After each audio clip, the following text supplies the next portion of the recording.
think the song is about you. You're so vain. Whatever.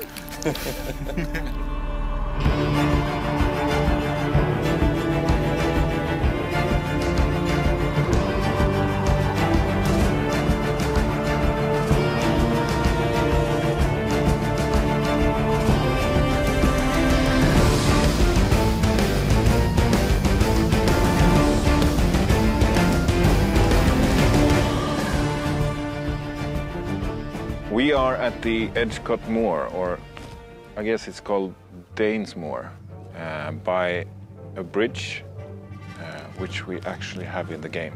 I think this is actually the bridge and the river we have in the game. This is really out in the country, so we had to do kind of some Scooby-Doo mystery van traversing through, through the spooky countryside. Our odyssey through England is coming to an end. While we have visited several historical places to help us get our game War of the Roses as accurate as possible, it's time for a real challenge. Jousting in full plate armor.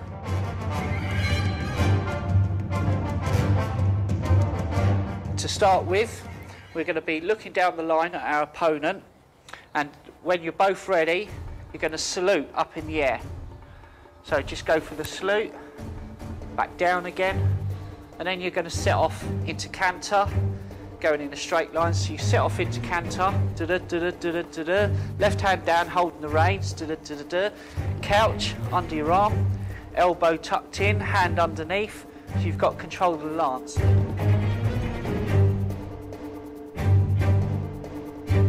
Yeah, we're at Tournament Stud in Northamptonshire, and this is where a lot of our horses are trained, and we practice. We've got some cabbages for you to chop, and we've got what's called the tilt rail, which separated the two horses in the joust. And yes, you're on some of our good horses who are well trained for this, so you're in capable hands. Although horses, you know, things can go wrong, so you never know. And off we go. Canter, canter, canter, canter, canter. First cabbage. Tournament probably first started as just training for battle.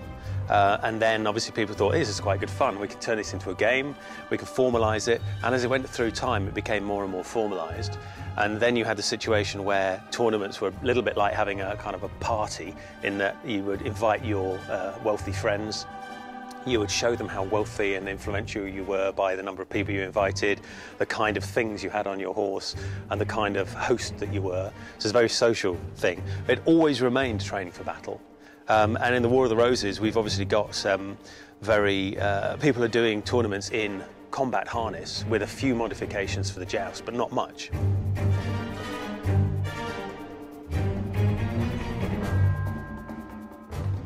Follow the point of the sword in.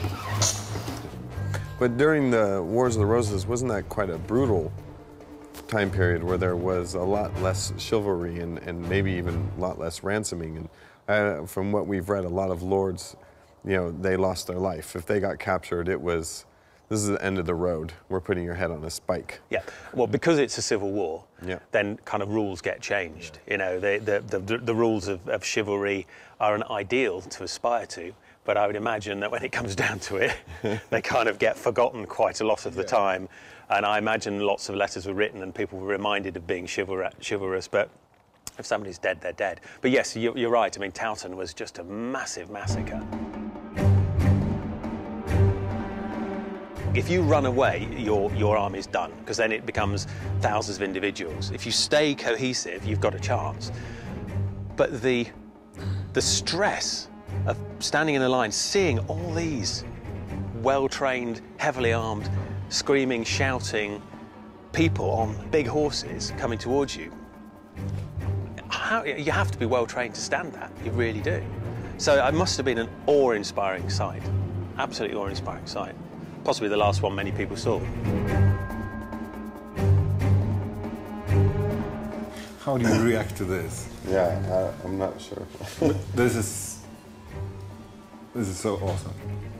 One of the cool things, we didn't even plan this. The War of the Roses.